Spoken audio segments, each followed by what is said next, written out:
Hello ladies and gentlemen, boys and girls, fellow shed heads around the world, welcome to Captain of My Shed. I'm Captain Mikey, and on this episode it's going to be a little bit of a different one. As you can tell, I'm not in the workshop. The workshop is now even more full of boxes and clutter than it was before.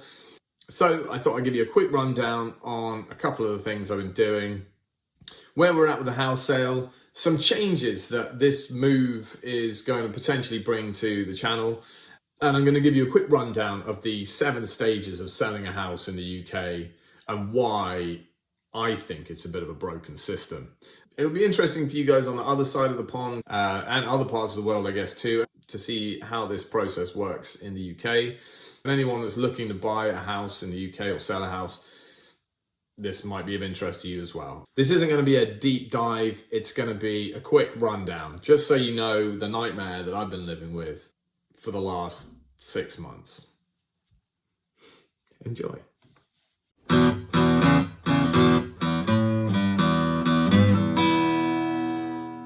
So I just thought I'd show you a couple of things that I did recently, just here on the kitchen table, really. I did another watch after doing the watch video where I made this Casio, or upgraded this Casio into the beauty that you see there.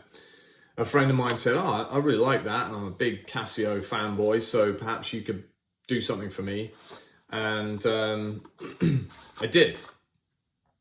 He liked the kind of tan strap with orange detail, so this is what I've managed to produce for him. And I'm going to be handing that over to him later today. I think it looks pretty cool. A little bit of a different vibe from this one, a little bit more sporty, I think, but pretty cool anyway. So that's one thing. And I've also started, I don't know, in one of the episodes I showed you this crab claw, and I said that this was from a meal that was quite memorable, and it was on a holiday that was particularly memorable. So I wanted to turn this into a piece of jewelry. So you can see I've started trying to see how well this will work. It's actually bloody hard, this stuff. But that's a start to something, and I found this really nice waxed cord on Etsy that someone has hand woven. I think this with the lobster claw will look pretty cool as a sort of weird pendant. I don't think I've ever seen anything quite like it. So yeah, we'll see. Outside of that, and maybe doing a little bit of sketching in my sketch pad, I haven't really been too creative because selling this house has been a stressful affair, and it's taken away my working space and my mind space as well. So yeah, we haven't got too much done. All right, then let's talk about where we are with this house sale. We're about a week away from being able to move house.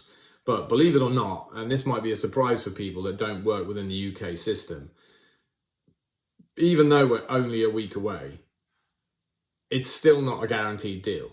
And I'll just go through the steps of selling a house in the UK so you can understand why this system is, to my mind, completely broken, if I'm honest, and I'm sure quite a few of you out there would agree.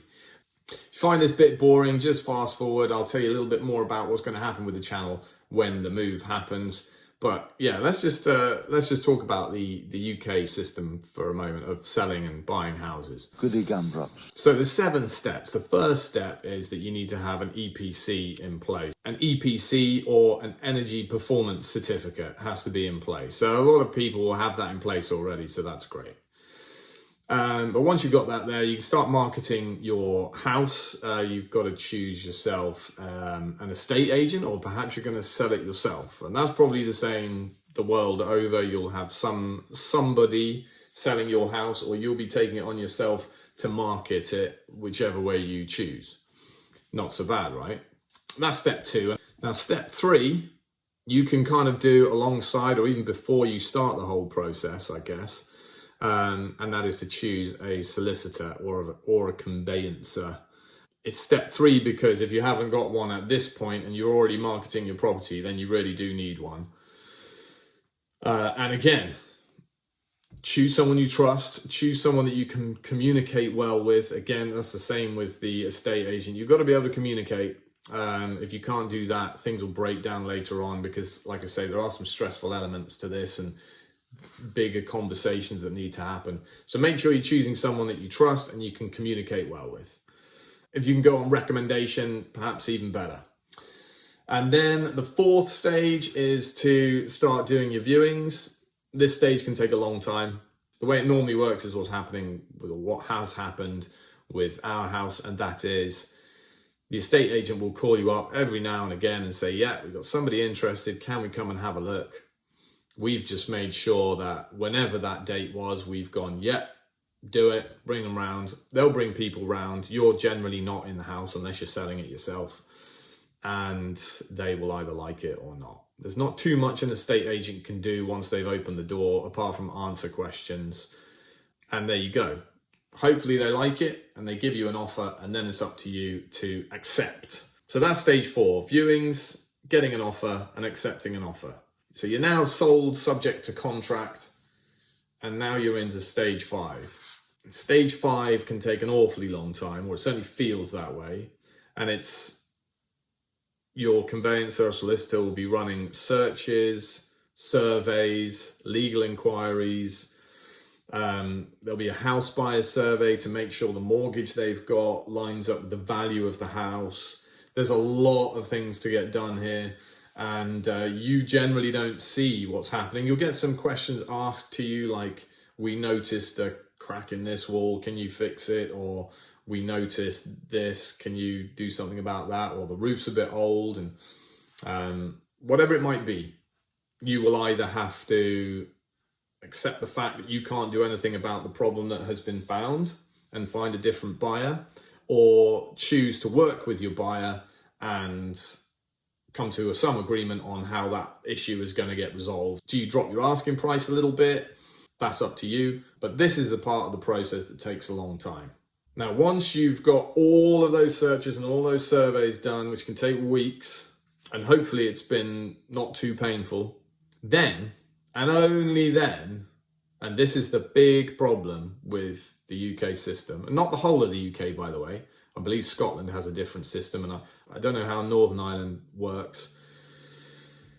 But in England and Wales, it's this way. So the big problem is that you get to step 6, which is 99.9% of the way through the whole process before you exchange contracts. That just makes no fucking sense. And that is the problem. Because it means until that point, you can spend money doing surveys and back and forth and chatting and answering questions, and your solicitor has been working this whole time, your estate agent has been trying to communicate with everyone this whole time. A lot of people have been doing a lot of work to try and get this deal through. And anyone in the chain, bear in mind you could have 5, 6, well, I've heard of chains up to 15 links long, people buying, selling, buying, selling, buying, selling, and that all has to come together. And one person in that chain can just go, yeah, don't fancy it anymore, and the deal's done. And that's what happened to us just before Christmas. So we got all the way through the deal, all the back and forth, and then the buyers got cold feet, decided they want a different kind of property, and pulled out. And there's nothing you can do about it. Once contracts are exchanged, you're locked in. So if the buyer pulls out at this stage, they lose what is quite a significant deposit at this point. And if the seller pulls out at this stage, they lay themselves open to potentially being sued by the buyer. Apparently, and this is just from a quick internet search, the average cost of a collapse of a house sale is about £2,700. And if you think about how many deals fall through throughout a year, that's an awfully big number. And I'm not sure who's winning from that, but it ain't us. So then the final step, once you've exchanged contracts, exchanging contracts is the point that you celebrate. It's what me and the wife are waiting for. We have, we should have a bottle of champagne in the fridge, waiting to celebrate the moment that we exchange. But we've been waiting for so long, we keep drinking the bottle of champagne. I'm not sure what we're celebrating in the meantime, I think just still being here. But whatever it is, we've been drinking some champagne. I think at this point, we're drinking champagne just to take the edge off the frustration of not having completed yet. However, we're a week away now. We're waiting for the exchange of contracts, and then we can complete. And completing basically means you're moving. That's your day of completion. Is the whole thing is done, completed, done and dusted. You're in your property. Your buyer is in your old house, and you're done. Happy days. That is really reason to celebrate, as you can imagine. So I hope I haven't prattled on for too long about that. I know it's a bit boring if you're not interested in this, but if you are about to go through this process, it's worth knowing this. Anyway, all being well, you won't hear me talk about the process of selling and buying houses again, because it'll be done, dusted, and it's not what this channel's all about. Yeah, if this channel becomes a house buying channel, then there's been a serious swerve. So on to more interesting news, or at least for me, what is going to happen with the channel moving forward? Well, the moving of house is actually going to give us quite an injection of activity. To date, I've been filming whatever it is I'm doing in the workshop, whatever bit of DIY I'm doing in the house, and just maybe a tool review, or making a workbench, or whatever it might be. It's been very like workshop centric, and it's been good fun. I haven't concentrated on this will be a massive shock. I haven't concentrated on the YouTube algorithm at all in terms of what you really want to see, what you need to see, what you need to know, useful stuff. It has literally just been like, this is what I'm making. There you go.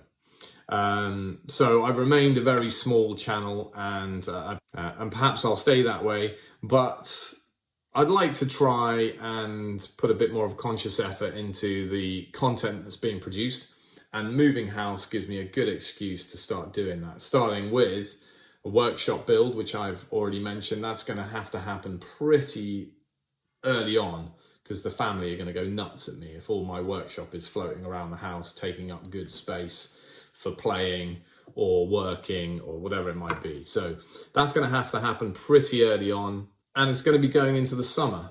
And one thing that I don't normally show on my channel is more of the kind of lifestyle stuff. Not that I live a particularly bougie lifestyle, fast cars and jet setting, etc. But one thing I will be trying to focus on is the fun side of life, because having lost a couple of friends in the last few months, ages not too much older than me, it really brings it home that enjoy your life. Life is not about the working, it's about doing the stuff that gives you the biggest kick. Looking after you and yours, making sure everyone's happy as they can be, and having fun. So I want to do a little bit more of my hobbies. I like riding bikes. I like hunting, shooting, fishing. I've made the odd catapult in my time, and I always wanted to get really good with one of those. So I'm going to do that. Air rifles, air pistols, targets in the garden, getting out into the woods, out onto the water, going on holiday, and just enjoying life. So that will hopefully form some of the content. If it doesn't, it means we're not doing enough of it. So hopefully you'll enjoy that too. And alongside that, I will concentrate on producing videos that actually people will find useful, like how you build a shed as cheaply as possible, and how you build a beautiful big table out of raw slabs of wood. All that kind of stuff I'm excited to do, and I'm excited to share with you. So if you want to come along for that ride, then I'd love it if you liked and subscribed to the channel, because the more we can grow the channel, the more of that stuff I can do. Let's see if we can make this channel grow into something significant. When I started YouTube, I didn't think I'd ever earn anything off it. I now earn £40 a month. Hold up, jumping jacks. Making it rain. So let's see if we can earn maybe £45 a month. That'll be cool. If this channel does go anywhere, I'll share I'll share with you how you earn from YouTube, etc. At the moment, I'm just piddling about in the paddling pool. So we'll see.